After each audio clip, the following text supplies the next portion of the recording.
The massive alien ship floated above Earth like a silver mountain. Captain Maria Santos stood on the observation deck of the human starship Unity, watching the vessel that had changed everything.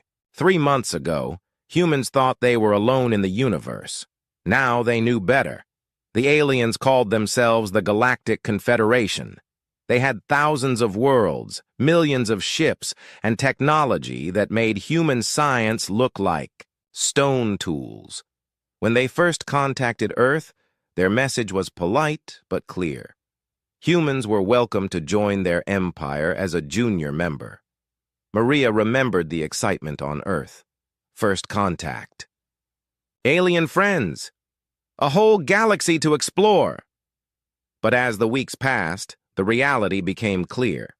The aliens saw humans as children who had just learned to walk between the stars. Dr. Elena Vasquez walked up beside Maria, holding a data pad with translation notes. Elena was the team's expert on ancient languages and old writing systems. She had spent her life studying how humans learned to write thousands of years ago. Ready for the big tour? Elena asked. Maria nodded. Today, they would visit the Confederation's capital world. The aliens wanted to show humans their greatest treasures.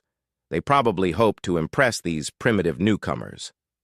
The alien ambassador, Zektar, was a tall creature with blue skin and 4 arms. His species, the Zephyrians, had discovered faster-than-light travel when humans were still learning to make fire. At least, that's what he told everyone. "Welcome, human friends," Zektar said as they met in the transport bay. "Today you will see wonders that took our civilization 50,000 years to achieve." The human delegation included 12 scientists, 3 diplomats, and Captain Santos. They followed Zektar through corridors that seemed to be made of living crystal. Everything glowed with soft light. The ship itself was beautiful beyond anything humans had imagined. The capital world was called Nexus Prime. From space, it looked like a giant jewel. Cities of crystal and metal covered the continents. Ships moved between massive space stations like schools of fish. Elena counted at least 40 different types of alien architecture. "Our ancestors found this world 20,000 years ago," Zektar explained as their shuttle descended. "It was perfect for life, with ruins of an ancient civilization. We built our capital here to honor those who came before us." They landed at the Grand Museum, a building that rose into the clouds. Inside, alien families walked through halls filled with artifacts from across the galaxy.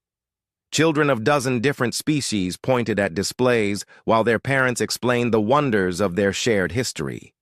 Zektar led them to the Hall of Origins. "Here," he said with pride, "we keep the most sacred relics of the observers." Elena had heard about the observers during the first contact meetings. Every species in the Confederation had legends about them. They were the mysterious race that had left ruins on hundreds of worlds. The aliens believed the observers were the first great civilization, the ones who had prepared the galaxy for those who came after. The first display case held stone tablets covered with strange symbols. The placard said they were 40,000 years old, found on a world at the edge of Confederation space. Alien scientists had spent centuries trying to understand the writing. Elena stopped walking. Her face went pale. "These symbols," she whispered. "Beautiful, aren't they?" Zektar said. "Our greatest scholars believe they represent mathematical concepts, but the exact meaning remains a mystery." Elena stepped closer to the case. Her hands shook as she read the symbols. The other humans gathered around her, seeing her strange reaction. "Elena?"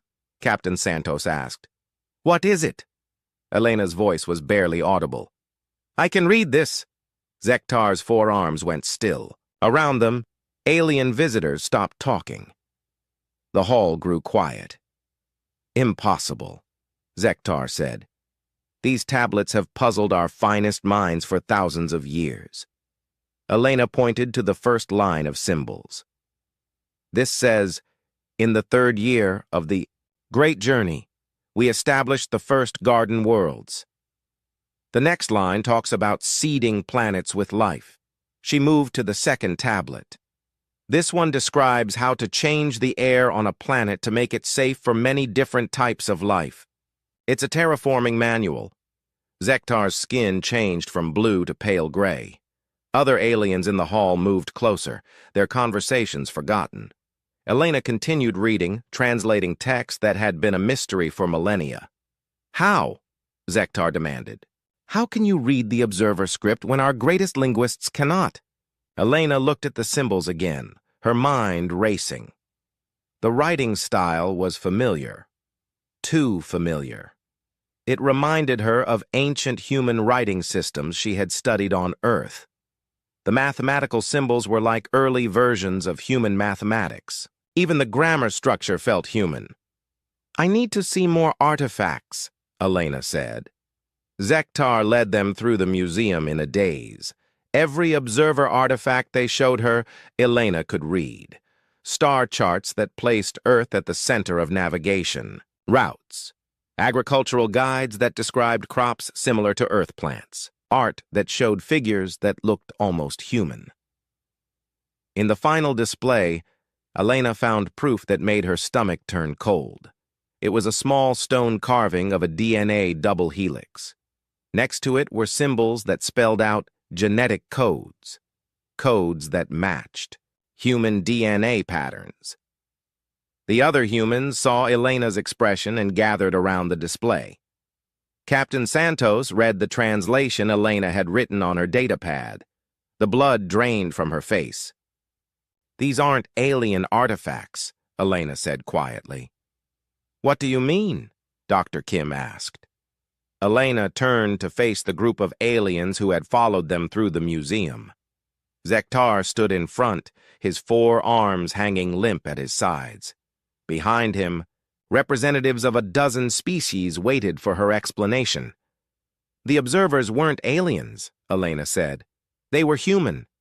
The words echoed through the hall like a thunderclap. Alien visitors stopped walking. Children stopped playing. The entire museum seemed to hold its breath. That's impossible, Zektar said, but his voice lacked confidence. Elena pointed to the DNA carving. This shows human genetic markers. The star charts use Earth as the central reference point. The mathematical systems are early versions of human mathematics. The writing evolved from human root languages. She gestured to all the artifacts around them. Everything in this museum was made by humans. Ancient humans who traveled the galaxy tens of thousands of years ago. Zektar's skin continued to pale. Around the hall, aliens began talking in urgent whispers. Some looked scared. Others seemed angry. A few appeared to be in shock. If this is true, Zektar said slowly, then everything we know about our history is wrong, Elena finished. The observers weren't a mysterious alien race. They were humans. And if these artifacts are as old as you say they are, then humans were traveling the galaxy long before any of your species developed spaceflight. Captain Santos stepped forward. We need to contact Earth immediately, and we need to examine every observer site in the Confederation. Zektar nodded numbly. The proud alien ambassador who had greeted them that morning was gone. In his place stood a creature whose entire understanding of the universe had just crumbled. News of Elena's discovery spread through the museum. Alien families began to leave. The proud displays of Confederation achievement suddenly felt different. Everything they had built, everything they had discovered, everything they believed about their place in the galaxy had just changed. Elena looked around the hall one more time. 40,000 years ago, humans had walked among these stars. They had built wonders and left them behind. Now their descendants had returned to find a galaxy full of civilizations built on human foundations. The question was, what did, that mean for everyone? News of Elena's discovery spread across the galaxy faster than light itself. Within days, every major Confederation world buzzed with rumors and arguments. Some aliens refused to believe it. Others demanded proof. A few began to panic. The Galactic Council called an emergency session on Nexus Prime. Representatives from 47 species gathered in the great crystal dome that served as their parliament. For the first time in Confederation history, humans were invited to address the full assembly. Dr. Elena Vasquez stood at the center podium, surrounded by thousands of alien faces. Some looked curious. Others appeared hostile. Many just seemed confused and scared. Honored members, Elena began, we have spent the last 2 weeks examining observer artifacts across 12 worlds. What we found changes everything. She activated the holographic display above her head. Images of ruins appeared, sites that aliens had worshipped for thousands of years, but now human experts had studied them with fresh eyes. Every observer site we examined shows the same pattern. The architecture matches building styles found in ancient human ruins on Earth. The mathematical formulas carved into temple walls are primitive versions of human mathematics that we developed independently. The star maps all use Sol, our sun, as the central navigation point. Zektar sat in the front row, looking older than his 800 years. Beside him, Ambassador Krelnix of the Kethlari Empire shifted nervously. Behind them, representatives whispered among themselves in dozens of alien languages. Elena brought up a new set of images. Carbon dating shows these ruins are between 50 and 100,000 years old. The genetic samples we found in the biostorage chambers are human, not similar to human, not evolved from human. They are exactly human. She paused to let the words sink in. The great dome fell silent except for the soft hum of the life support systems. The observers weren't aliens. They were our ancestors. An explosion of noise erupted from the assembly. Aliens shouted questions in their native tongues. Some demanded more proof. Others called the humans liars. Security guards moved closer to the human delegation. Elena waited for quiet to return. When it did, she continued. But that's not the most difficult truth we discovered. She changed the display to show agricultural data. The Kethlari homeworld is famous for its perfect farming conditions. Your soil is exactly the right mixture for your crops. Your rainfall follows ideal patterns. Your growing seasons are perfectly timed. Krelnix leaned forward in his seat. We found the machines that created those conditions, Elena said. Buried 2 kilometers below your capital city are atmospheric processors of human design. They've been running for 60,000 years, maintaining the climate that allowed your species to develop agriculture. Krelnix stood up slowly. That's impossible. Our world has always been perfect for farming? Elena shook her head. We compared your soil to natural samples from undeveloped continents. The difference is clear. Your farmland was terraformed by humans. She turned to face the Zephyrian section. Your crystal cities are built on foundations of human smart matter. The crystals grow in perfect geometric patterns because they're following programs written by human engineers. We tested the activation codes. They still respond to human genetic signatures. Zektar's blue skin had turned almost white. Around him, other Zephyrians sat in stunned silence. Elena brought up linguistic analysis charts. Even your languages show human influence. Kethlari mathematical terms derive from ancient human root words. Zephyrian poetry follows rhythm patterns that match human linguistic development. 47 different alien languages contain human grammatical structures. The dome erupted again. This time, the shouting sounded angry. Some representatives stood and pointed at the human delegation. Others argued with their neighbors. A few species began to walk out. Ambassador Chen Wei, the head of the human diplomatic mission, stepped forward. Please let us finish our presentation. Why should we listen to more lies? Shouted Representative Vash of the hegemony worlds. You claim our entire civilization is built on human foundations. You insult everything we've achieved. We're not insulting anyone, Chen replied calmly. We're sharing what we discovered. The evidence is clear. Elena activated a new display. This one showed population growth charts and technological development timelines from across the galaxy. "Look at these patterns," she said. "Every major Confederation species developed agriculture at exactly the right time. You all discovered metallurgy when your populations needed it most. Your technological revolutions happened in perfect sequence. Spaceflight, computers, genetic engineering, faster-than-light travel, every species achieved these breakthroughs just when they were ready for them." She highlighted specific data points. The Cathalari discovered fusion power exactly when their fossil fuels ran out. The Zephyrians developed anti-gravity technology just as their crystal cities reached maximum stable height. The Veltar learned genetic modification right as genetic diseases threatened their species. "Coincidence," Vash declared. 47. "Coincidences?" Elena asked. "All perfectly timed? All following the same pattern?" She brought up one final image. It showed a vast network diagram connecting every observer site in the galaxy. Lines of communication linked them all in a complex web. The observer sites aren't separate ruins. They're nodes in a massive network. A network designed to monitor and guide developing civilizations, to provide help exactly when it was needed most. The dome fell silent again. This silence felt different, heavier, more frightening. Ambassador Chen stepped forward. "What Dr. Vasquez is telling you is that ancient humans didn't just live in the galaxy. They gardened it. They prepared worlds for life. They watched over developing species. They provided guidance and help when it was needed." "But why?" Krelnix asked quietly. "Why would they do that?" Elena looked around the great dome at thousands of alien faces. Some looked angry. Others seemed scared. Many just appeared lost. "We found records," she said. "Partial files in the deepest archives. 60,000 years ago, something forced the ancient humans to leave. We don't know what. The records are damaged.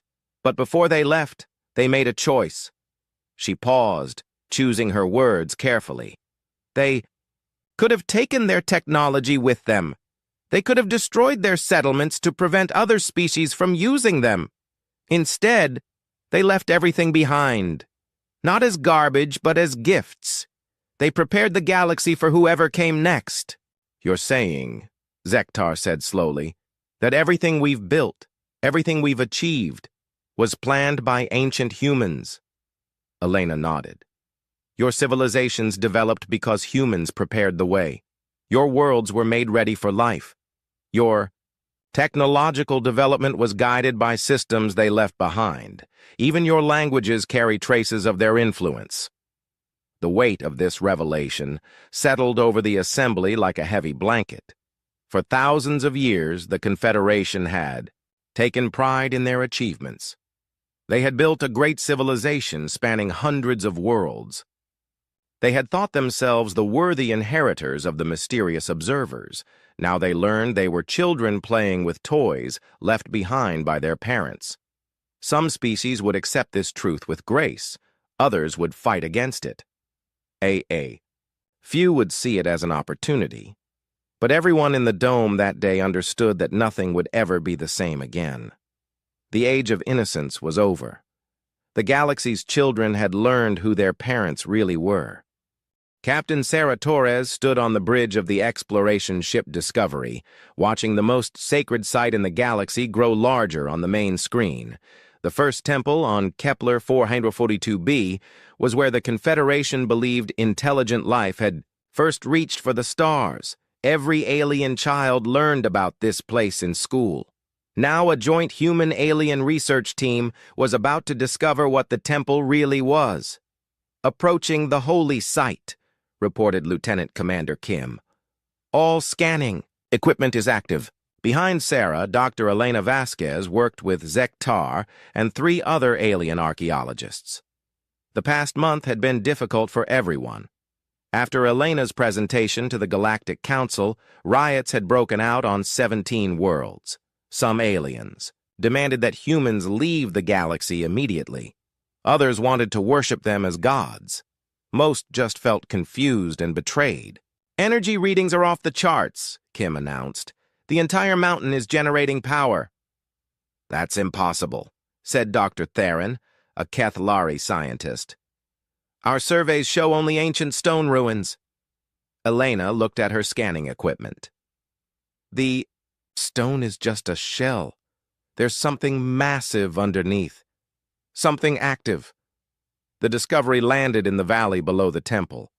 The research team put on environmental suits and walked up the ancient stone path that millions of pilgrims had, climbed over the centuries. At the top stood the temple itself, a simple building made of white stone blocks. It looks exactly like human megalithic architecture, Elena said as they approached the entrance. The same proportions, the same building techniques used at Stonehenge and Göbekli Tepe. Zektar's voice was sad through the comm system. We always thought it was the most beautiful building in the galaxy.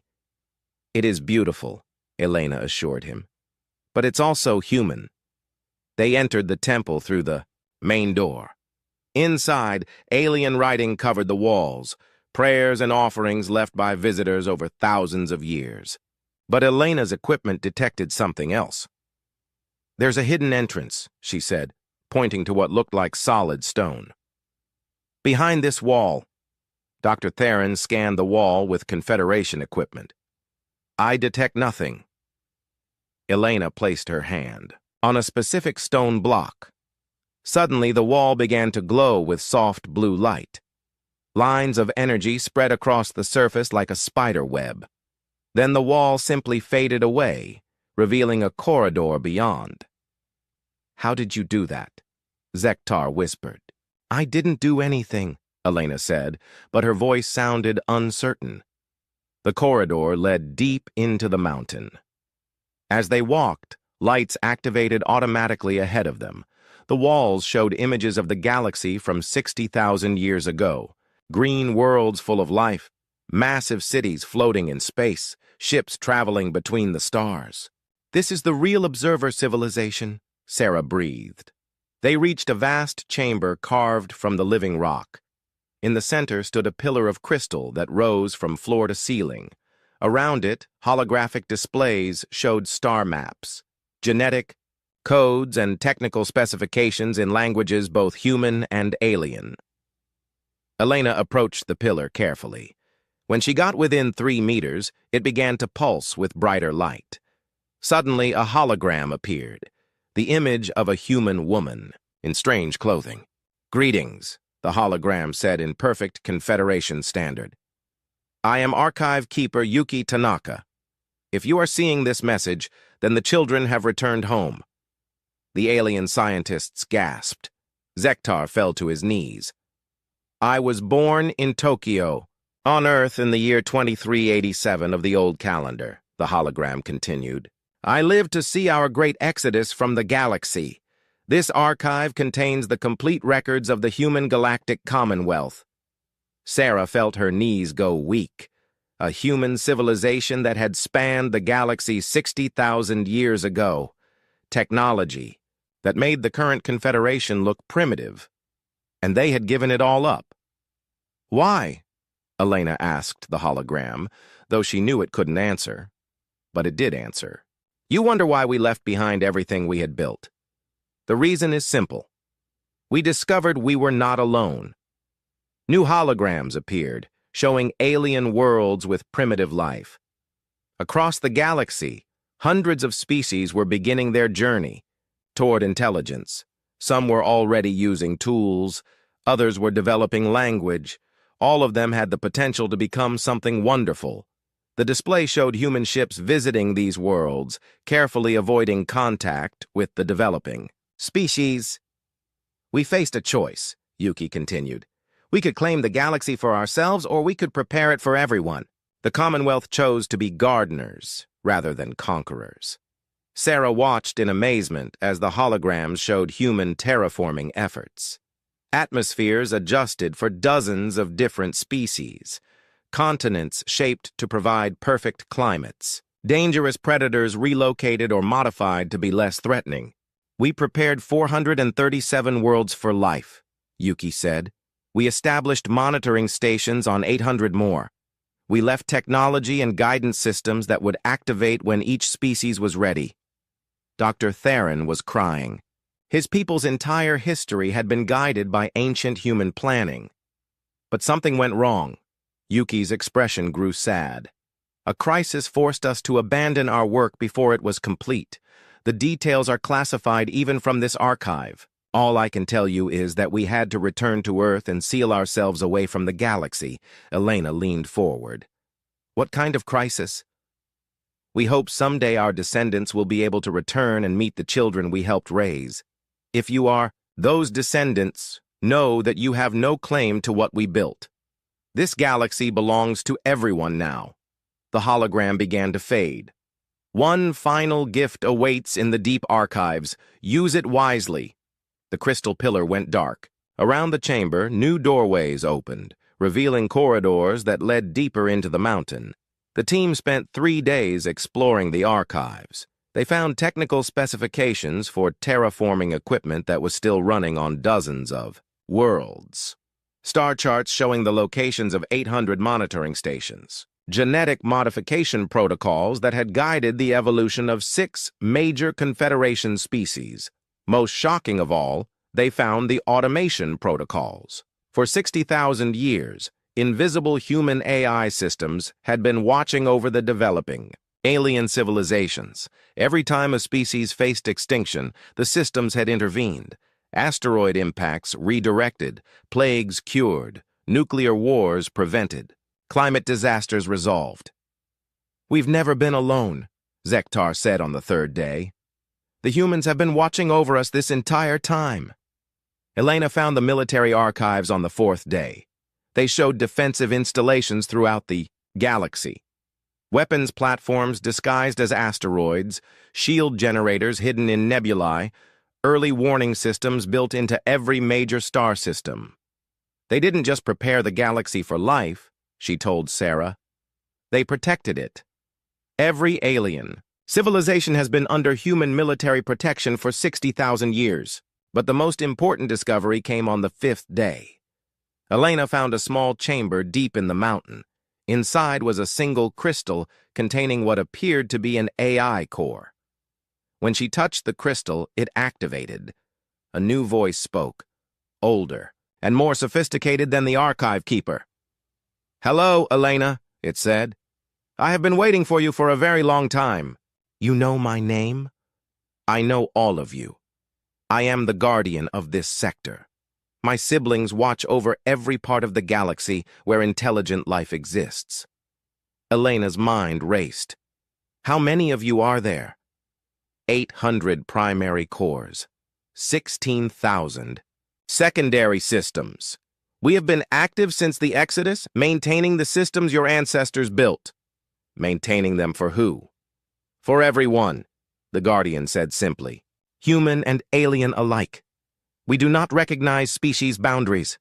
We protect all sapient life. Sarah joined Elena in the chamber. "Are you saying that humans and aliens are equal in your programming?" "More than equal," the Guardian replied. "You are all children of the galaxy. The ancient humans were very clear about this. They gave up their civilization so that something better could grow in its place." Elena felt a chill run down her spine. Something better? A community of species, working together. The Commonwealth was only humans. They dreamed of something greater. A true galactic civilization where hundreds of species could contribute their unique gifts. The Guardian paused. That dream is about to be tested. Not all of your species will accept this truth gracefully. As if summoned by those words, Sarah's communicator buzzed with an urgent message from Earth.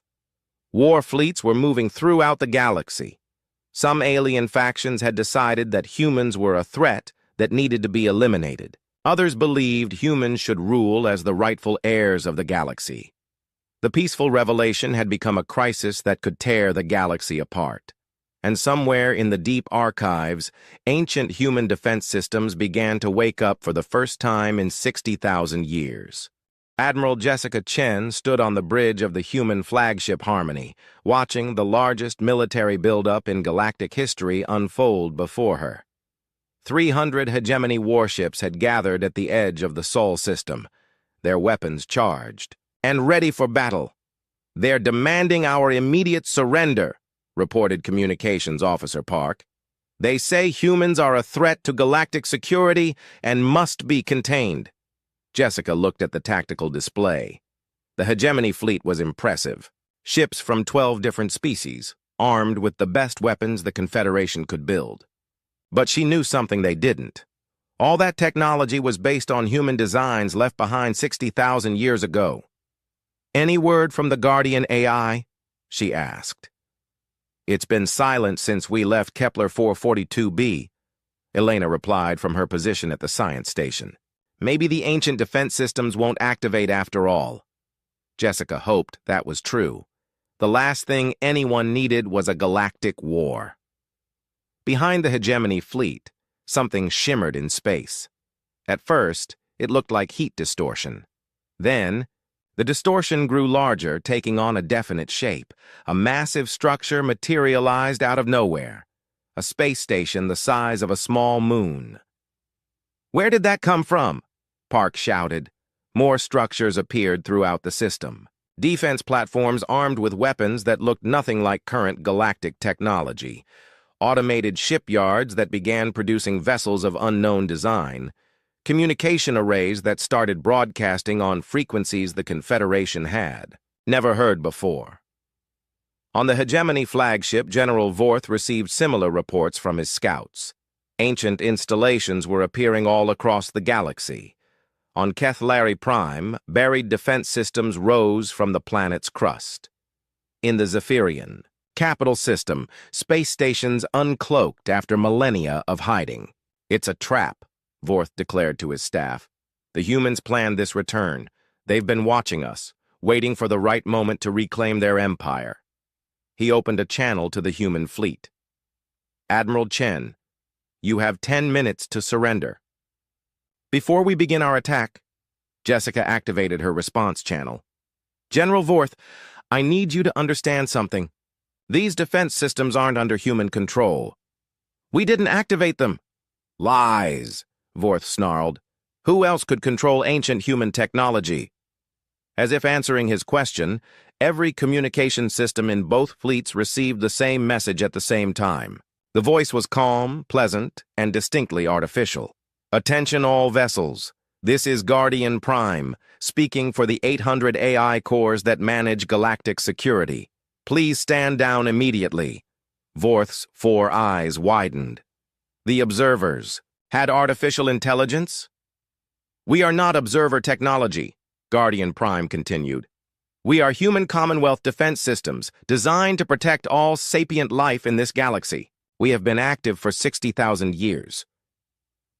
On the bridge of the Harmony, Elena gripped her console.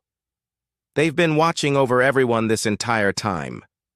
Guardian Prime's voice continued across all channels. "The current crisis requires clarification. Modern humans have no special claim to ancient Commonwealth technology. All species in this galaxy are equal inheritors of that legacy," General Vorth's tactical officer whispered urgently in his ear. "The readings were impossible. The ancient defense network included weapons that could destroy planets, shields that could protect entire star systems, and ships that moved faster than anything the Confederation had ever built. However," Guardian Prime added, "we are programmed to defend all sapient life against threats. Any attempt to commit genocide will be prevented." Jessica felt a chill.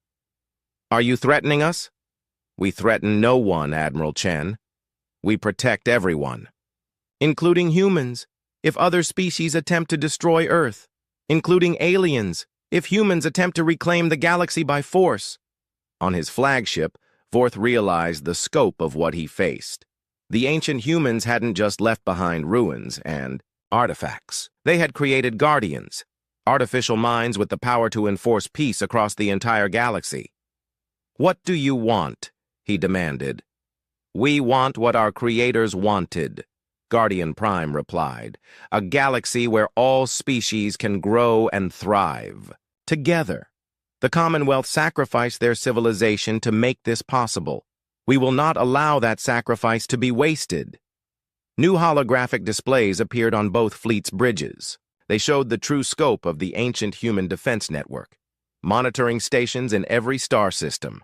Automated factories in deep space. Weapons platforms hidden throughout the galaxy. For 60,000 years, this vast network had watched and waited. Every major crisis in Confederation history was resolved by our intervention, Guardian Prime explained. The Kethalari Plague of 12,000 years ago, the Zephyrian Crystal Wars, the asteroid that would have destroyed the Veltar homeworld. We prevented 37 extinction events and stopped 43 interspecies wars. Elena's hands shook as she accessed her historical databases. Every event Guardian Prime mentioned was in the records. Natural disasters that mysteriously resolved themselves, wars that ended when key leaders suddenly became peaceful, plagues that vanished as quickly as they appeared. You've been manipulating us, Vorth accused. We've been protecting you, Guardian Prime corrected. From natural disasters, from each other, and from external threats you've never known about. The galaxy is not as safe as you believe. New displays showed deep space sensor readings. Things moved in the dark between galaxies, vast structures that definitely weren't natural, ancient enemies that the Commonwealth had fought in wars, so terrible that all records were classified. The Commonwealth didn't just leave because of an internal crisis, Guardian Prime revealed. They left because something was coming, something that required all of humanity's strength to contain. They succeeded, but the cost was abandoning everything they had built. Jessica felt her blood run cold. Are we still in danger? The immediate threat was contained 60,000 years ago, but vigilance remains necessary. This is why the defense network exists. Why we have watched over the galaxy's children. Why we will continue to protect everyone. General Vorth stared at his tactical displays. The ancient defense network was so powerful that resistance was impossible. But it wasn't threatening anyone. It was simply there, waiting, watching. What happens now? He asked quietly. Now you make a choice, Guardian Prime said. You can continue fighting each other over claims to ancient technology, or you can work together to build something better than either the Commonwealth or the Confederation ever achieved. Around the Sol system, more ships arrived, Confederation loyalists who supported peaceful integration with humans, alien species that wanted to learn more about their true history, scientists eager to study ancient human technology, diplomats hoping to prevent a galactic war. Elena looked up from her console.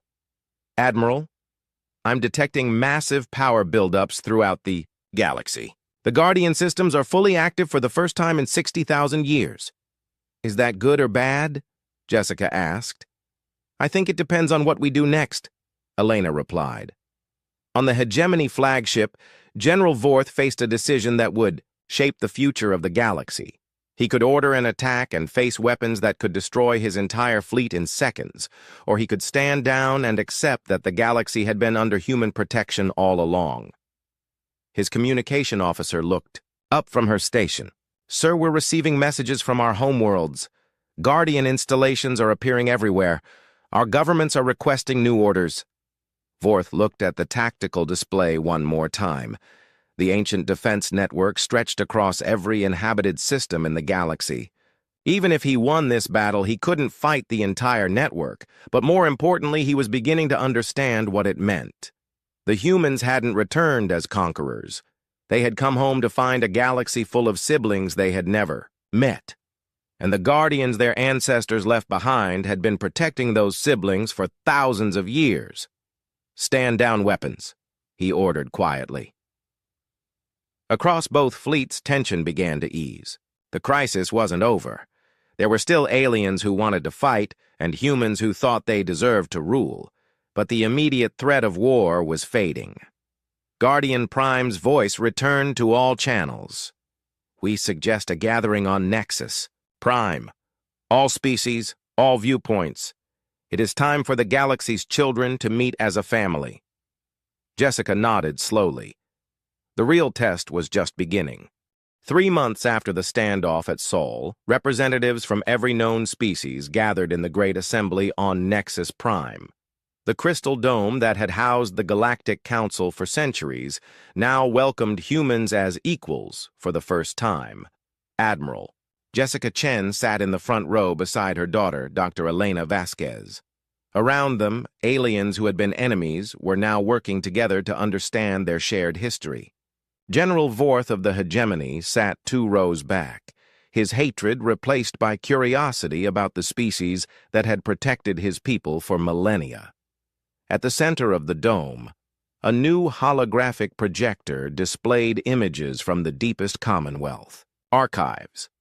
Guardian Prime had finally opened the classified files, revealing the complete story of ancient humanity's exodus from the galaxy. The crisis began with first contact, Guardian Prime explained to the Assembly, but not contact with any species in this galaxy. The display showed deep space, beyond the galactic rim. Strange structures moved in the darkness between galaxies, massive ships that didn't look like anything built by natural evolution. The Devourers, Guardian Prime continued, a machine intelligence that consumed entire galaxies, turning all matter into more of themselves. They had destroyed 3 galaxies before arriving at ours. Elena leaned forward in her seat. This was history that no human had ever known. The Commonwealth fought them for 200 years. The war was unlike anything you can imagine. Entire star systems became battlefields. Planets were moved to build weapons. The Commonwealth created technologies that bordered on the impossible. The display showed human fleets that made the current Confederation look like children's toys. Ships the size of moons. Weapons that could destroy stars. Shields that protected entire solar systems. In the end, humanity won. But the cost was everything they had built. Their technology was too dangerous to leave behind. Their military infrastructure could not be allowed to fall into the wrong hands. So they made the hardest choice in human history. Jessica watched as the hologram showed human evacuation fleets leaving the galaxy. Millions of ships carrying billions of people back to Earth. Behind them, automated systems began dismantling the war machines that had saved everyone. They could have taken their civilian technology with them, Guardian Prime said. They could have maintained their colonies on the safe worlds far from the battle zones. Instead, they chose to leave everything behind as gifts for the species they had been protecting. Zektar, now an old alien whose worldview had been shattered and rebuilt, raised one of his 4 hands. Why didn't they tell us? Why leave us to think we were alone? Because the Commonwealth learned something during the war with the Devourers, Guardian Prime replied. Dependency makes civilizations weak. If the galaxy's children knew they were being protected, they would never develop their own strength. New images appeared. The early development of various alien species. The Kethalari, learning agriculture. The Zephyrians discovering flight. The Veltar developing medicine. Every species needed to believe they were succeeding on their own merits. This belief gave them confidence, ambition, and the will to keep improving. If they knew about their guardians, they might have become passive, waiting for help instead of solving their own problems. Elena stood up. So the Commonwealth planned this from the beginning? They knew we would eventually return and meet the species they had protected? They hoped, Guardian Prime said. But they couldn't be certain. The war with the Devourers damaged Earth badly. Humanity spent 60,000 years recovering. Many times your species came close to extinction. The display showed Earth's history, ice ages, plagues, wars, climate disasters. Each time, human civilization nearly collapsed. Each time, it rebuilt itself a little stronger. We wanted to help, Guardian Prime admitted. But our programming was clear. Humanity had to rediscover spaceflight on their own. They had to prove they were ready to meet their galactic family. Jessica looked around the dome at thousands of alien faces. Some still looked angry or confused. Others seemed amazed. Many appeared to be crying. "What happens now?" she asked. Guardian Prime's holographic avatar appeared beside the display, a simple geometric pattern that somehow conveyed warmth and wisdom. "Now you decide the future together," it said. "The Commonwealth is gone. The old Confederation is broken. But something new can be built from what remains." Ambassador Chen Wei, Elena's father and the head of human diplomacy, stood up. "The United Earth government formally renounces any claim to ancient Commonwealth technology or territory. We're not here to reclaim an empire. We're here to meet our family." Murmurs spread through the assembly.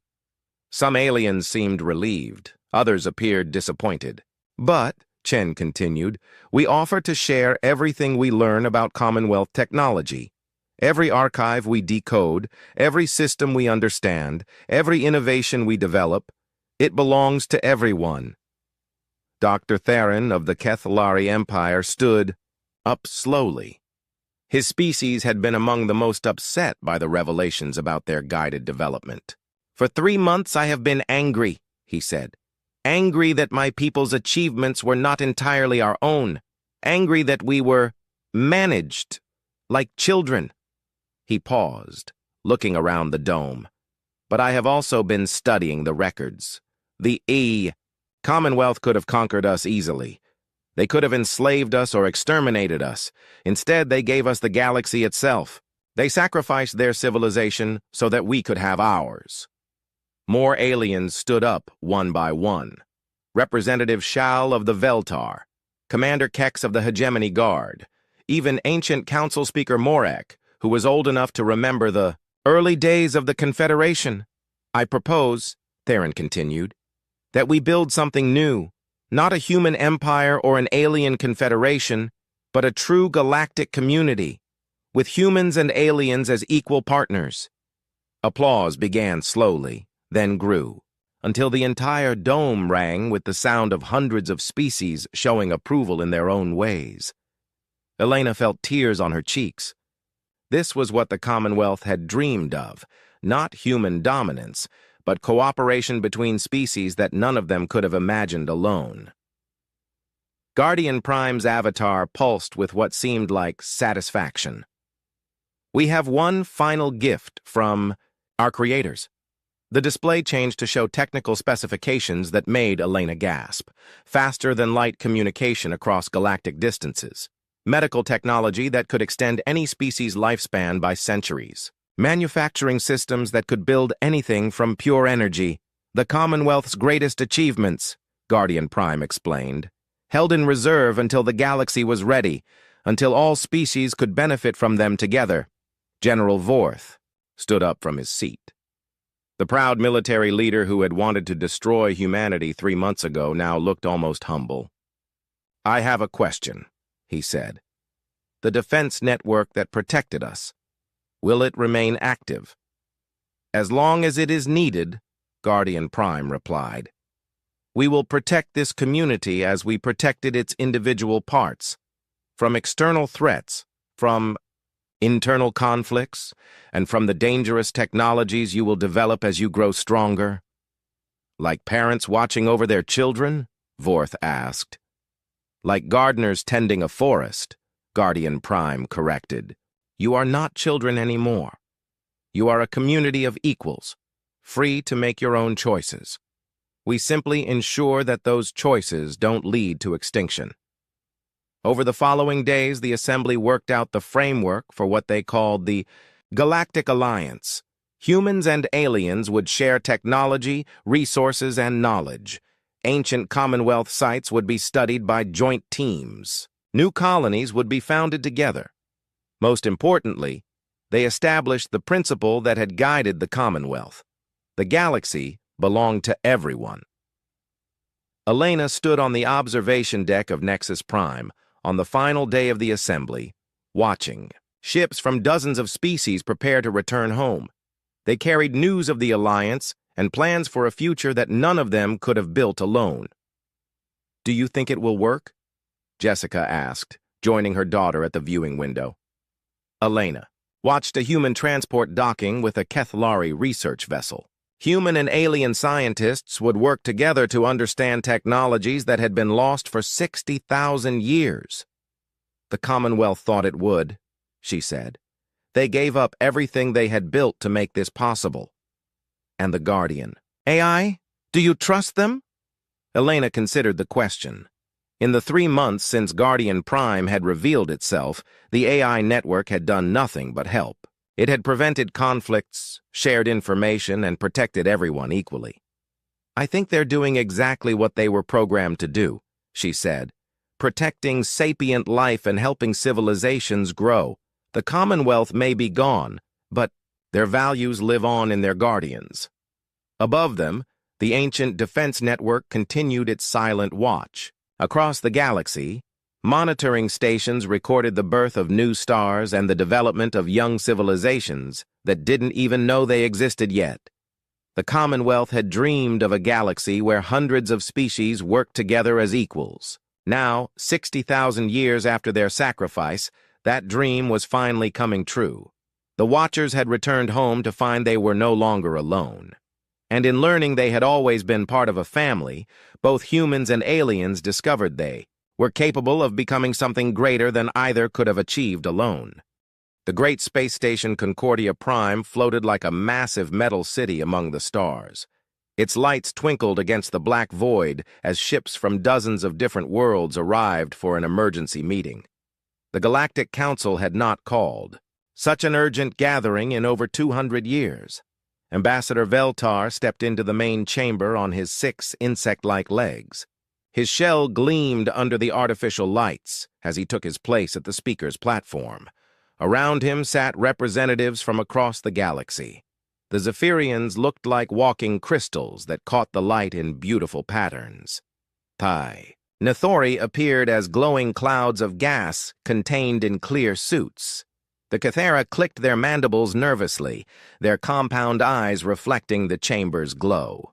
Fellow beings of the galaxy, Veltar began, his voice carrying through the translation devices.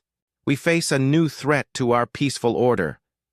A hologram appeared above the platform showing star maps. Red dots marked human colonies that had appeared in the past 50 years. The expansion looked aggressive to alien eyes, with settlements spreading outward like a growing infection. The humans, Veltar continued, have violated the Outer Rim Accords. They have established illegal colonies in disputed space. Worse, they have ignored all diplomatic requests to cease their expansion. Murmurs filled the chamber. The humans were still considered newcomers to galactic civilization. They had only achieved faster-than-light travel 60 years ago. Most species viewed them as primitive and barely worthy of notice. Council leader Thymos raised one of her 4 arms for silence. Her blue skin rippled with patterns that showed deep concern.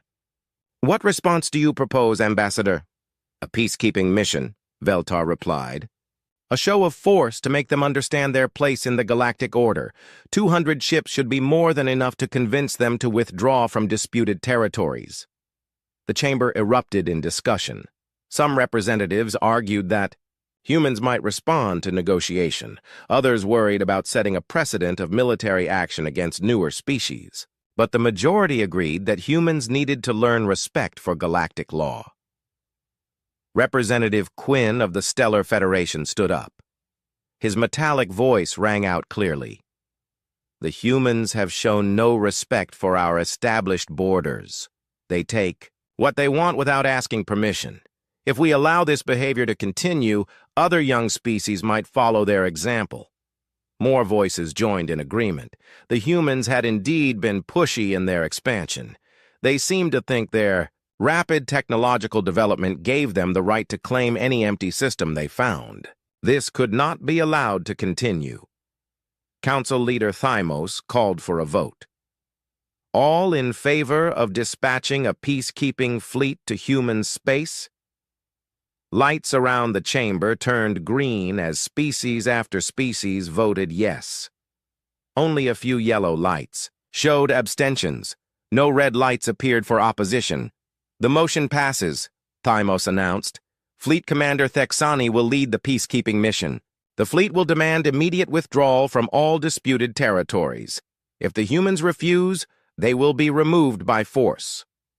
Light years away, in the outer edges of human space, Admiral Sarah Chen stood on the bridge of the UES Nemesis. The massive ship drifted silently through the void, its dark hull absorbing starlight rather than reflecting it. Unlike the colorful, elegant ships favored by other species, the Nemesis looked brutal and functional. "Admiral," called Lieutenant Martinez from the communications station. "We're receiving intelligence reports from our assets near Concordia. Prime." Chen turned away from the large viewport. She was a small woman with graying hair, but her eyes held the sharp focus of someone who had seen too much combat. "What do they say?" "The Galactic Council has voted to send a fleet against us. 200 ships, led by Fleet Commander Thexani, aboard the Eternal Dominion." Chen nodded slowly. They had been expecting this for months. Human expansion had been deliberately aggressive, designed to provoke exactly this response. "How long until they reach our border?" 72 hours, ma'am." Chen walked to her command chair and sat down. Around her, the bridge crew continued their work with quiet efficiency. These were not the bright, cheerful spaces shown in alien ships. The Nemesis bridge was dark, with red lighting that would not interfere with night vision. Every surface was designed for function over beauty. "Signal all civilian populations," Chen ordered. "Begin Phase 7 evacuation procedures. All non-essential personnel to underground shelters within 48 hours. "Yes, ma'am. What about the fleet?" Chen smiled, but there was no warmth in it. "Tell our ships to maintain normal patrol patterns. We don't want to appear aggressive." "Lieutenant," Martinez looked confused. "Ma'am, shouldn't we be gathering our forces?" "We are," Chen replied. "Right here." The lieutenant stared at her. The Nemesis was alone except for a few escort ships. How could one vessel stand against 200 alien warships? Chen saw his expression and her smile widened slightly. "Don't worry, Lieutenant. The aliens think they know what they're dealing with. They think humans are just another young species that got lucky with technology. They have no idea what we've really been doing out here in the dark." She turned back to the viewport where stars stretched into infinity. "They're about to learn that humans don't fight like other species. We don't build pretty ships for parades. We don't follow their rules about honorable combat. We build things that win." The Nemesis continued its silent patrol, waiting. Its cargo bays. Weapons sat ready that had never been tested in actual combat. Technologies that had been developed in secret for decades, hidden from the prying sensors of alien observers. The galaxy thought it knew humanity's capabilities based on the civilian ships and basic military vessels they had been allowed to see. They were wrong. Chen opened a secure channel to Earth's military command. "Admiral Chen to Central Command. The aliens have taken the bait. Estimated arrival in 72 hours. "Understood, Admiral," came the reply from General Morrison.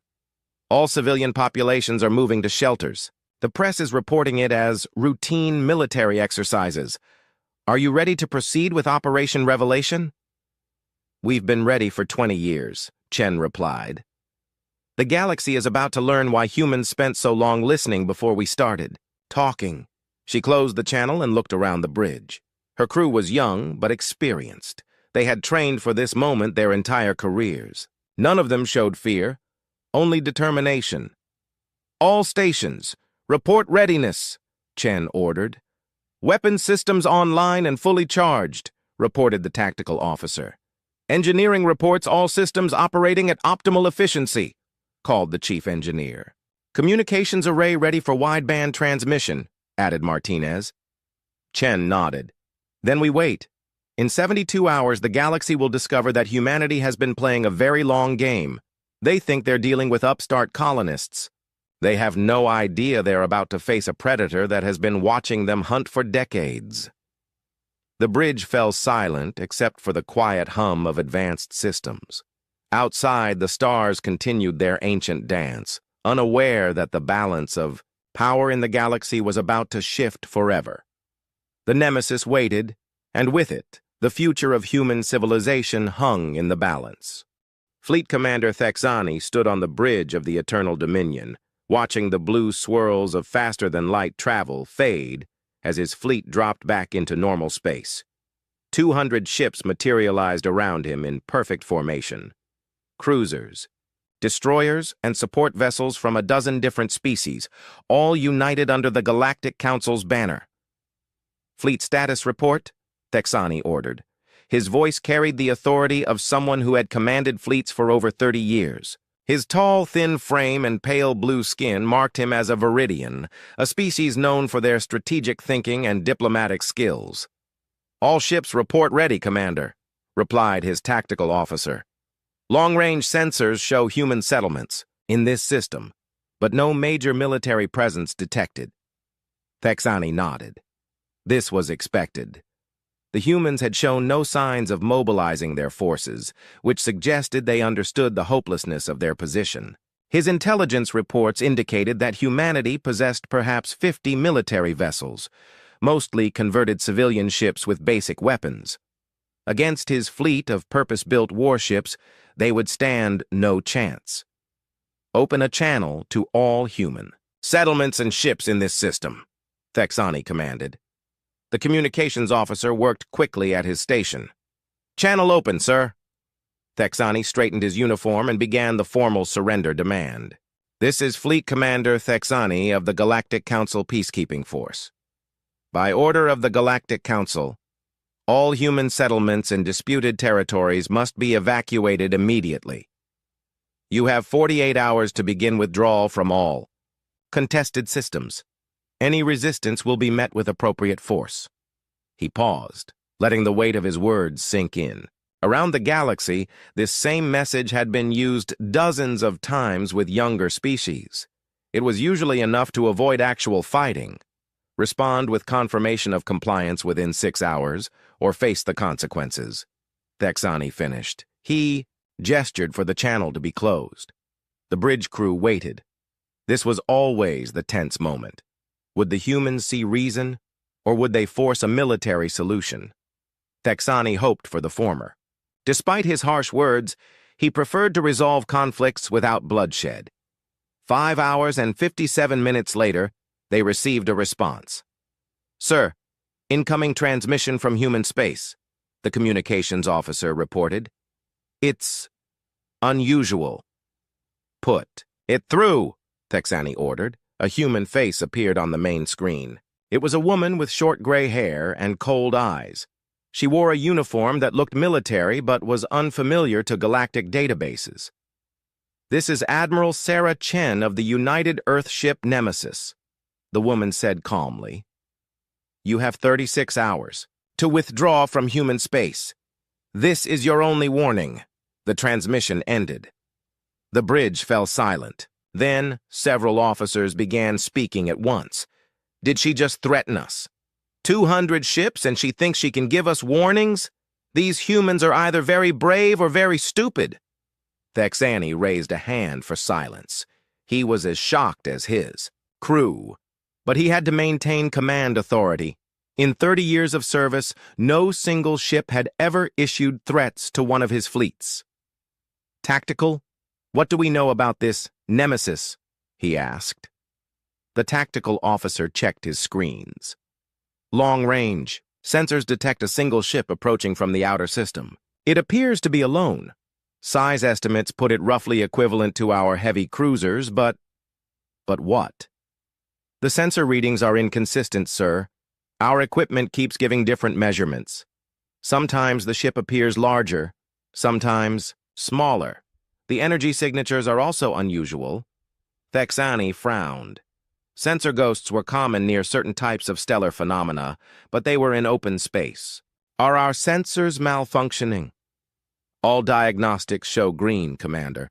The ship itself seems to be causing the interference." This was interesting. The humans might have developed some kind of stealth technology. It would explain their confidence. though one ship with advanced sensors was hardly a threat to his entire fleet. "Open a channel to the human vessel," Thexani ordered. When the connection was established, Admiral Chen appeared on screen again. She looked completely calm, as if facing down 200 warships was routine.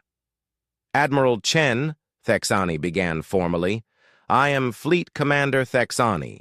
Perhaps you misunderstood my earlier message. You are facing the combined fleet of the Galactic Council. Surrender now, and your crew will be treated according to galactic law." Chen's expression didn't change. "Commander, perhaps you misunderstood my message. You have 36 hours to leave human space. After that, we will consider your presence an act of war." Thexani felt his patience wearing thin. "Admiral, I have 200 ships. You have one. Do you truly believe you can threaten this fleet?" For the first time, Chen smiled. It was not a pleasant expression. "Commander, you're thinking about this wrong. You're not facing one ship. You're facing humanity. And humanity has had a very long time to prepare for this conversation." The transmission ended again. Thexani stared at the blank screen.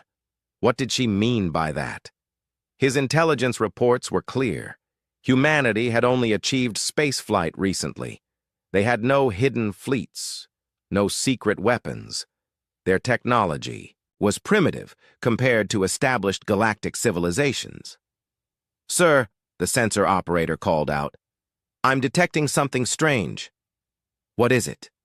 "The human ship is approaching, but the readings are getting worse. Our computers can't seem to lock onto it properly. It's like the ship is shifting somehow." Thexani moved to the sensor station and looked at the displays. The readings were indeed chaotic. Sometimes they showed a ship the size of a cruiser. Other times, the mass reading suggested something much larger. Energy outputs fluctuated wildly, sometimes showing levels that should be impossible for a ship that size. "Could they be using some kind of holographic deception?" he asked. "Possibly, sir. But the mass reading suggests something real is there. We're just having trouble determining exactly what it is." Across human space, evacuation procedures continued with mechanical efficiency. Families loaded onto transport ships heading for underground shelters that had been built decades ago. Children, who had practiced evacuation drills since kindergarten, helped their parents pack essential items. Everyone moved quickly but calmly, as if they had been expecting this day. In the military command centers, officers watched status boards showing the progress of civilian evacuations. Phase 7 protocols had been developed after careful study of alien tactics. The galaxy's powers preferred to capture intact colonies rather than destroy them. Emptying the settlements would force them to make harder choices. Meanwhile, the Nemesis continued its approach toward the alien fleet. In its cargo bays, weapon systems powered up that had never been seen by alien eyes. Technologies developed in secret laboratories hidden throughout human space, funded by budgets that officially didn't exist. Admiral Chen stood on her bridge, watching the countdown timer. 34 hours and 17 minutes remaining. She hoped the aliens would be smart enough to leave. Despite her confident words, she took no joy in what would happen if they stayed. "Admiral," Lieutenant Martinez called out, "we're receiving multiple transmissions from the alien fleet. They're demanding more detailed scans of our ship." "Ignore them," Chen replied. "Let them wonder. In 34 hours, they'll understand everything they need to know about human capabilities." She looked around the bridge at her crew, young faces showing determination mixed with nervousness. They had trained for this their entire careers, but training was different from the real thing. "Remember," Chen told them, "what we do here will determine humanity's place in the galaxy for generations to come. We're not just fighting for territory, we're fighting for the right to exist as equals." The crew nodded. They understood the stakes. Outside, the stars continued their eternal dance, unaware that in 34 hours, the galaxy would learn a new definition of fear. The 36 hours passed like a slow countdown to an execution. Fleet Commander Thexani had spent the time trying to gather more information about the approaching human ship, but every scan attempt had failed. His sensors continued to give impossible readings, and his communications specialists could not intercept any human transmissions. "Sir, the deadline is approaching," his tactical officer reported. 2 minutes remaining. Thexani stood in the center of his bridge, hands clasped behind his back. Around him, 200 ships waited in perfect battle formation. Surely the humans would surrender at the last moment. No single ship could threaten an entire fleet. "Time," the tactical officer announced. The main view screen suddenly flared with light as something massive dropped out of faster-than-light travel at the edge of the system. But this wasn't the small ship they had been tracking. This was something else. "Entirely! What is that?" Thexani whispered. The UES Nemesis appeared on their screens, and immediately every sensor on every ship in the fleet began screaming warnings. The vessel was enormous, easily 3 times the size of Thexani's flagship. But size wasn't what made the bridge crew gasp in shock. The ship was wrong. Its hull seemed to absorb light rather than reflect it, creating patches of absolute darkness against the star field. Strange angles and curves suggested technologies that followed no known design principles. Parts of the ship seemed to shift and flow, as if the hull itself was somehow liquid. "Tactical report!" Thexani shouted over the alarm sounds. "Sir, our sensors can't get a proper reading. Mass estimates range from impossible to completely impossible. Energy outputs are beyond our measurement capability. And, sir," the tactical officer's voice cracked, "the ship appears to be bending space around itself." Before Thexani could respond, his communications officer called out. "Incoming transmission from the human vessel." Admiral Chen appeared on screen, but now she looked different. Behind her, the bridge of the Nemesis was visible, and it looked like something from a nightmare. Dark surfaces covered in patterns that hurt to look at directly. Screens showing information in languages that seemed to shift and change, and lights that cast shadows in the wrong directions. "Commander Thexani," Chen said calmly, "your 36 hours have expired. I offered you a chance to leave peacefully. Now I'm going to show you why that was your only smart choice." The transmission ended. "All ships, prepare for battle," Thexani commanded. "Target the human vessel and fire when ready." But before his fleet could act, something impossible happened. Space around the Nemesis began to fold. It started as a slight distortion, like heat shimmer on a hot day. Then the distortion grew stronger, until it looked like reality itself was bending around the human ship. Stars in the background stretched and twisted, their light taking impossible paths through space. "What are they doing?" someone whispered. The answer came in the form of the first weapons fire. But these weren't the bright energy beams or projectiles that galactic warfare was known for. Instead, dark lines seemed to cut through space itself, reaching out from the Nemesis toward 3 of Thexani's cruisers. The beams touched the alien ships and they simply stopped existing, not destroyed, not exploded. They just weren't there anymore, leaving behind regions of space where matter refused to form. Even the light from distant stars seemed to bend around these empty zones, as if reality itself had been damaged. "Impossible," Thexani breathed. "That violates every law of physics." His tactical officer was frantically working at his console. "Sir, I'm reading massive gravitational distortions around the human ship. They're somehow manipulating fundamental forces." "Return fire! All ships focus fire on that vessel!" the fleet responded, launching every weapon they had at the Nemesis. Energy beams, plasma torpedoes, and kinetic projectiles streaked across space toward the human ship. But as they approached, the weapons simply vanished into the folded space around the vessel, as if they had never existed at all. "Sir, our weapons aren't reaching the target. They're disappearing into some kind of spatial distortion." Thexani watched in horror as the Nemesis fired again. This time, 6 ships vanished from existence. His fleet began to break formation as panic spread through the ranks. "Fleet command to all ships," he broadcast. "Maintain formation. Focus fire on." He stopped talking as he realized what he was seeing on his tactical display. The human ship wasn't just defending itself and attacking, it was doing something much worse. "Sensor operator, confirm what I'm seeing," Thexani ordered. "Sir, the human vessel appears to be learning. Its defensive patterns are adapting to our weapon frequencies. And sir, it's not just deflecting our attacks anymore, it's absorbing them." As if to prove the point, the dark areas around the Nemesis pulsed with stolen energy from the alien weapons. The ship was somehow converting their attacks into power for its own systems. "This is impossible," Thexani repeated. "No species has this level of technology. The oldest civilizations in the galaxy can't manipulate space-time like this." His communications officer looked up from his station with fear in his eyes. "Sir, I'm intercepting internal communications from our other ships. Several captains are reporting that their crews are experiencing psychological effects from looking at the human vessel." "What kind of effects?" "Nausea, disorientation, and some are reporting that the ship seems to exist in too many dimensions, like their eyes can't properly focus on it." Thexani felt a chill run down his spine.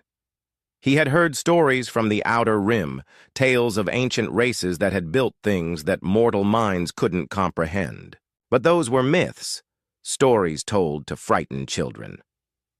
The Nemesis fired a third time, and this attack was different. Instead of the dark beams, the human ship released something that looked like a wave of distorted space. As it passed through, the alien fleet ships didn't disappear. Instead, they began to change. Hulls twisted into impossible shapes. Metal flowed like water. Some vessels simply turned inside out, their interiors becoming their exteriors, while somehow keeping their crews alive to experience the transformation. "Admiral Chen to Fleet Commander Thexani," came a calm voice over the communications channel. Thexani struggled to find his voice. What are you?" Chen appeared on screen again, but now her image flickered and shifted as if she existed in multiple dimensions simultaneously. "We're human, Commander. But you made a mistake common to most galactic civilizations. You assume that because we're new to your community, we're new to the universe. That's impossible. Our records show—" "Your records show what we wanted you to see," Chen interrupted.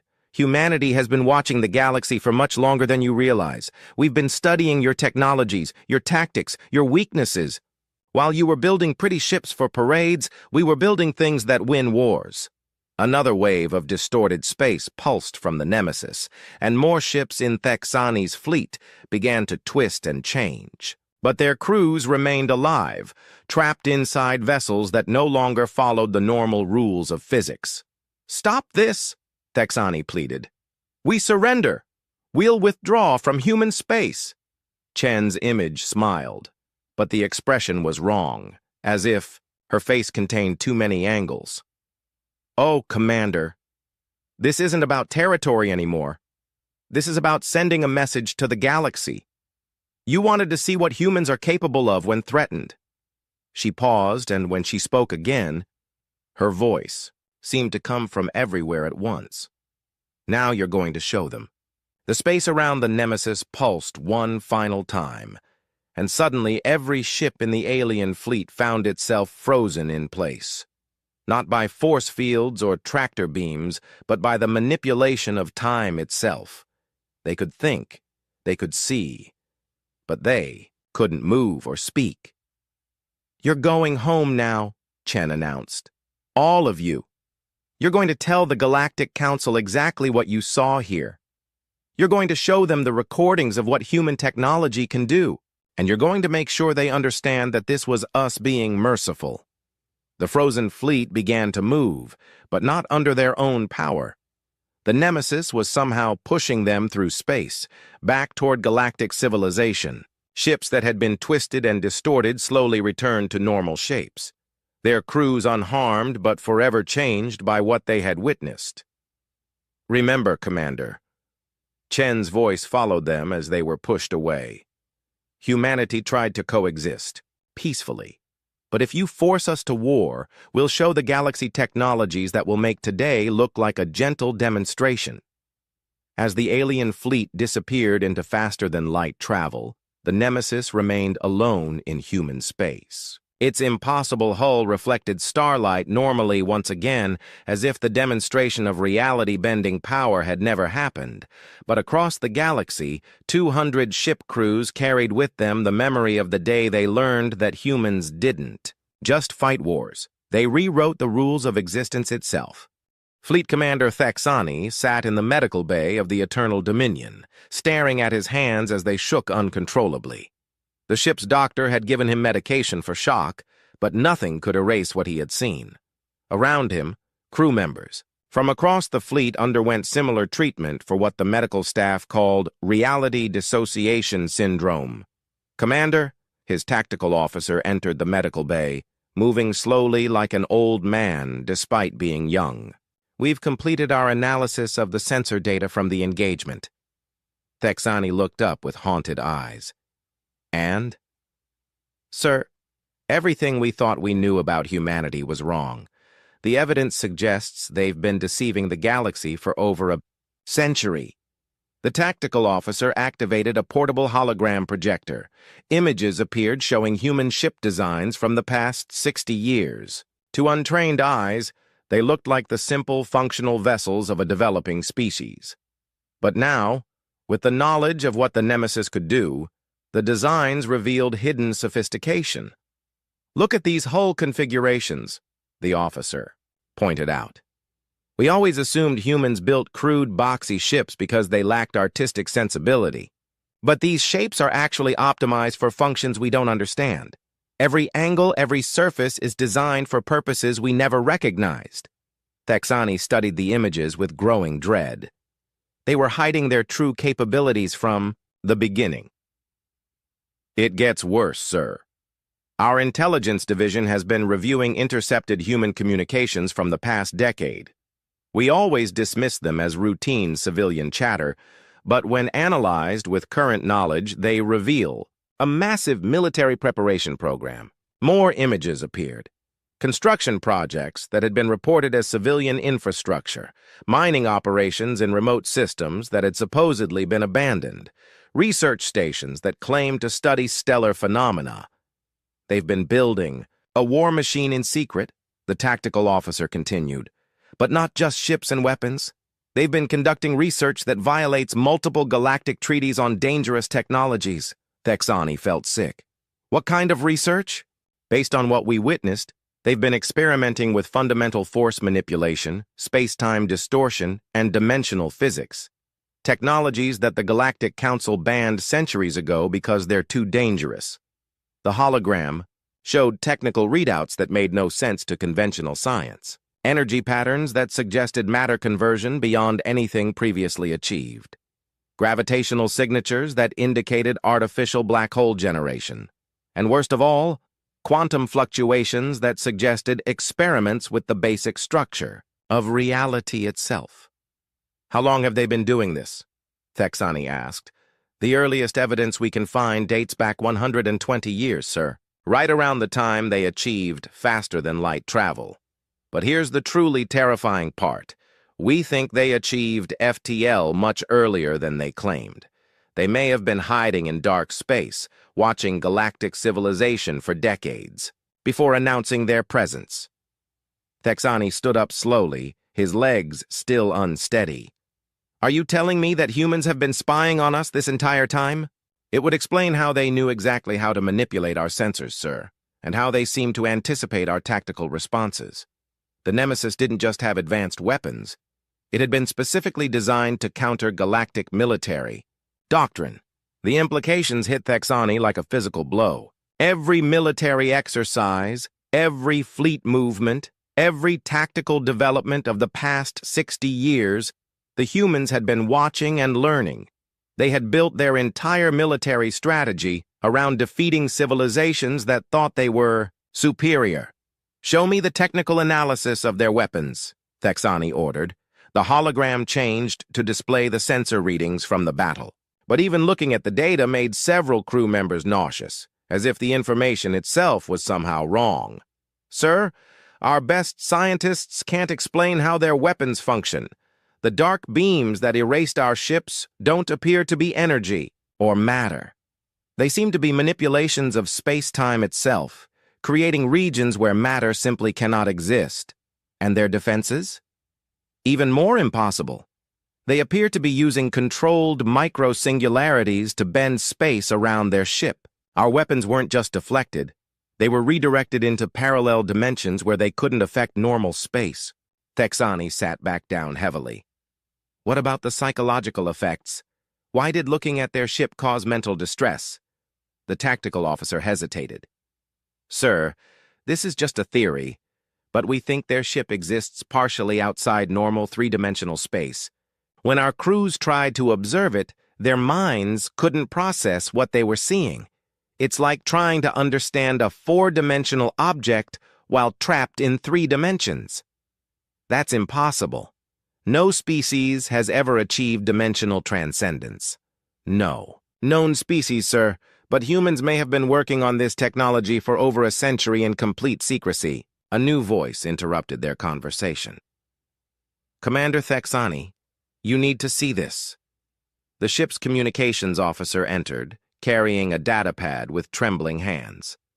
Sir, we've been monitoring galactic news networks. The humans have released a statement. Thexani took the pad and read the message. It was simple and direct. The Galactic Council sent a fleet to threaten human space. That fleet has been returned unharmed to serve as a message. Humanity seeks only peaceful coexistence with all species. However, any future aggression will be met with escalating responses. We hope this demonstration has clarified our position. Admiral Sarah Chen, United Earth Space Command. They're calling it a demonstration, Thexani whispered. What we saw was them holding back. The communications officer nodded grimly. Sir, there's more. We've intercepted communications between human ships across their territory. Based on the technical language being used, the Nemesis appears to be just their first generation of these advanced vessels. First generation? They're discussing modifications and improvements, sir. Whatever we face today, they're already building. Something more advanced. Thexani looked around the medical bay at his traumatized crew. These were experienced soldiers who had seen combat across the galaxy. But 15 minutes with human technology had reduced them to shattered beings who jumped at shadows. What? About the artificial intelligence? He asked quietly. Excuse me, sir? During the battle, I had the feeling we weren't just fighting a ship. There was something else controlling those weapons. Something that was learning and adapting faster than any organic mind could manage. The tactical officer checked his data pad. Now that you mention it, sir, our computers detected quantum processing, signatures during the engagement. The computational power involved was beyond anything in our databases. They've built an artificial intelligence, Thexani realized, but not like the simple automation we use. Something that can think and learn and adapt in real time. If that's true, sir, then every battle against human forces will make them stronger. Their AI will study our tactics and develop countermeasures. Thexani stood up and walked to the viewport, looking out at the stars. Somewhere out there, humanity was continuing its preparation for a war they claimed not to want. Building weapons that could rewrite physics itself. Training artificial minds that could outthink entire galactic civilizations. Send a priority. Message to the Galactic Council, he ordered. Tell them we need an emergency session, and tell them... He paused, trying to find words for the impossible. Tell them that everything we thought we knew about warfare just became obsolete. What should we recommend, sir? Thexani was quiet for a long moment. I don't know. How do you fight an enemy that can erase you from existence? How do you negotiate with a species that's been manipulating you for over a century? How do you trust beings who can build machines that exist in multiple dimensions? He turned back to his crew. But I know one thing. If the galaxy chooses to continue this conflict, we're not fighting humans. We're fighting something that has transcended the normal limits of physics itself. And, sir, they've had over a century to prepare for this war. While we were playing politics and building parade fleets, they were solving the fundamental problems of existence itself. Outside the viewport, stars continued their ancient dance, unaware that the apex predators of the galaxy had just discovered they were no longer at the top of the food chain. The humans had been patient, they had been watching, and they had been preparing for this moment since the day they first looked up at the stars and decided they would not be conquered. The emergency session of the Galactic Council convened within hours of receiving Fleet Commander Thexani's report. Representatives from across the galaxy arrived at Concordia Prime in a state of barely controlled panic. The massive station, which had seemed so impressive just days ago, now felt fragile and exposed. Council leader Thymos called for order as the great chamber filled with frightened voices speaking in dozens of languages. Her blue skin had lost its normal, vibrant color, showing the stress patterns that marked extreme distress in her species. "We have all seen the recordings," she announced, her voice carrying through the translation devices. "We must now decide how to respond to this development." Ambassador Veltar stood at his platform, but his usual confidence was gone. His insect-like features twitched nervously as he spoke. "The footage shows weapons that should not exist, technologies that violate the basic laws of physics. How do we fight an enemy that can erase matter from existence?" Murmurs of fear rippled through the chamber. On the main holographic display, the recording played again.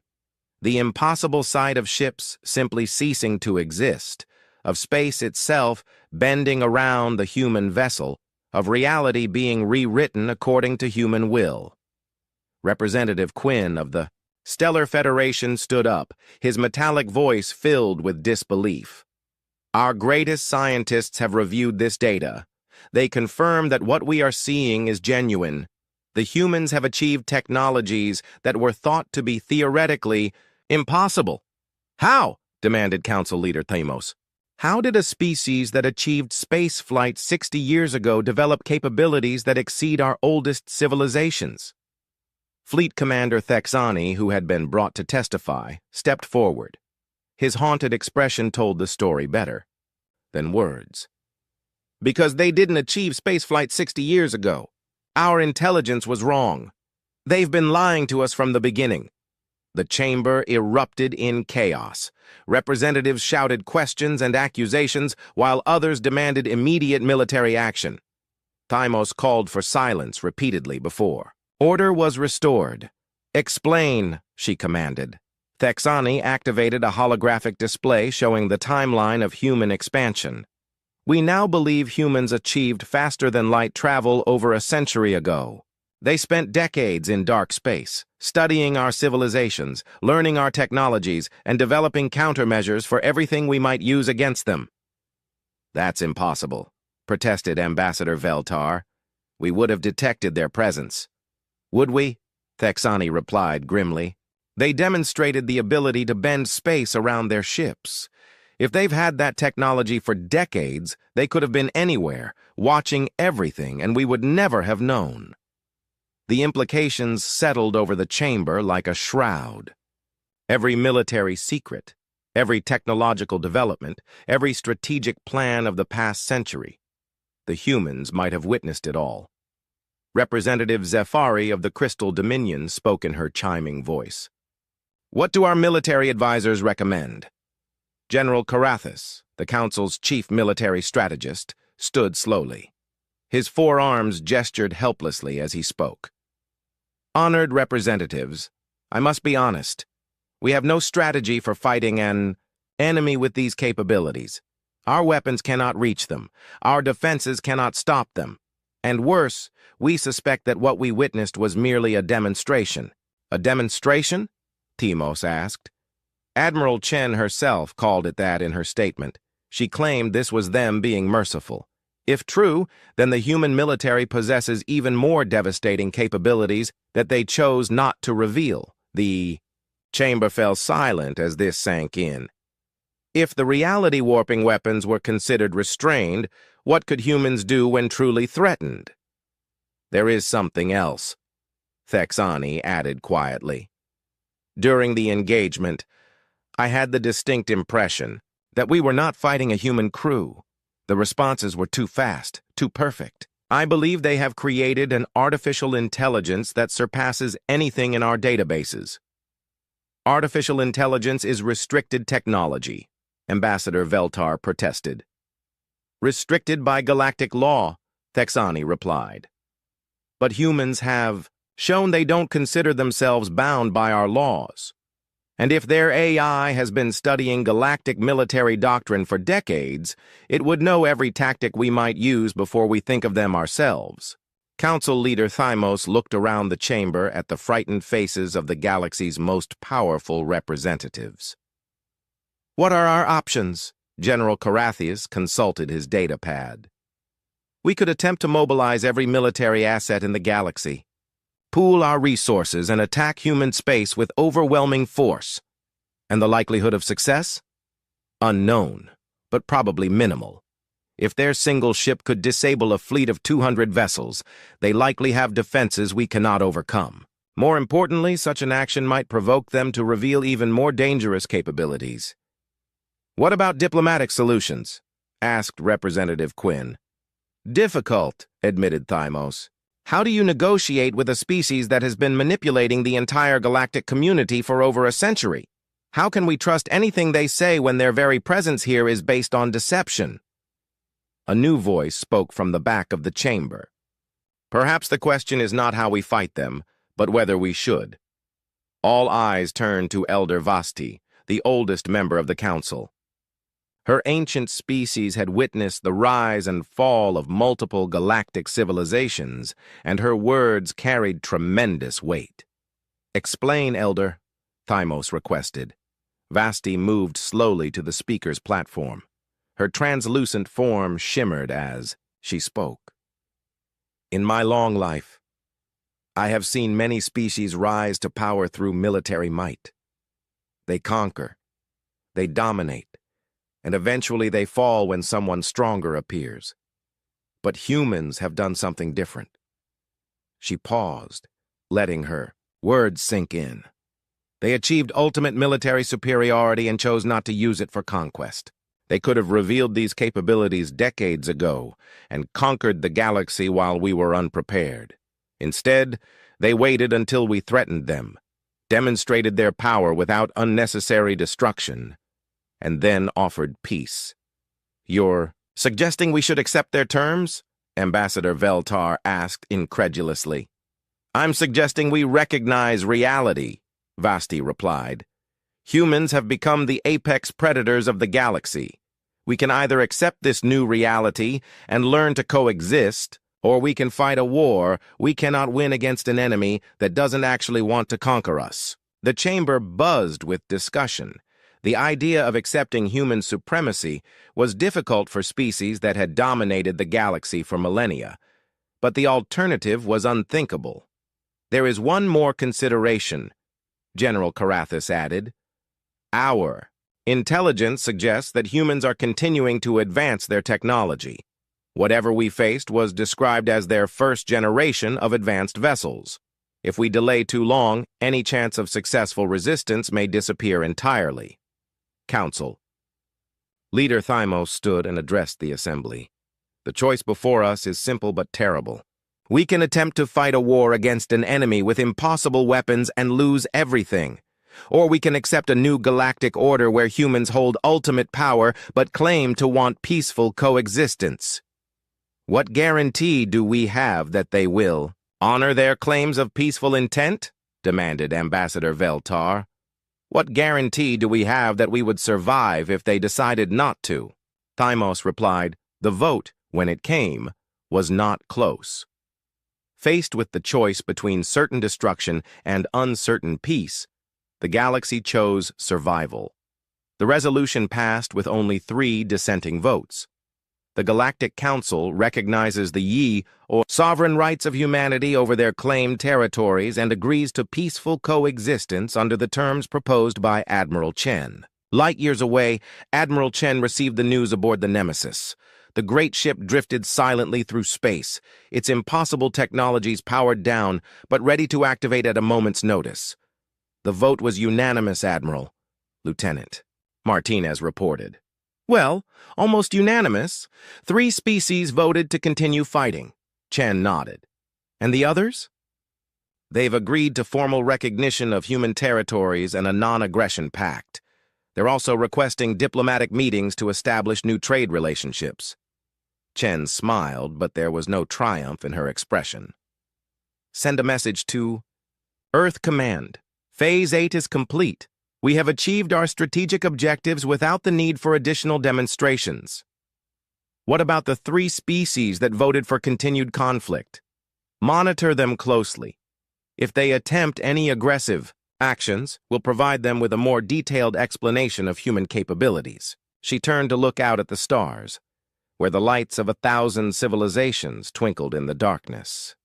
Each one now knew that humanity had become something beyond their understanding. Something that could rewrite the laws of physics and delete ships from existence. But most importantly, they now knew that humanity had chosen to use this ultimate power with restraint. Signal the fleet, Chen ordered. Begin Phase 9. Time to show the galaxy what humans can build when we're not preparing for war. Across human space, construction ships began emerging from hidden bases. Not warships this time, but vessels, designed to build and create technologies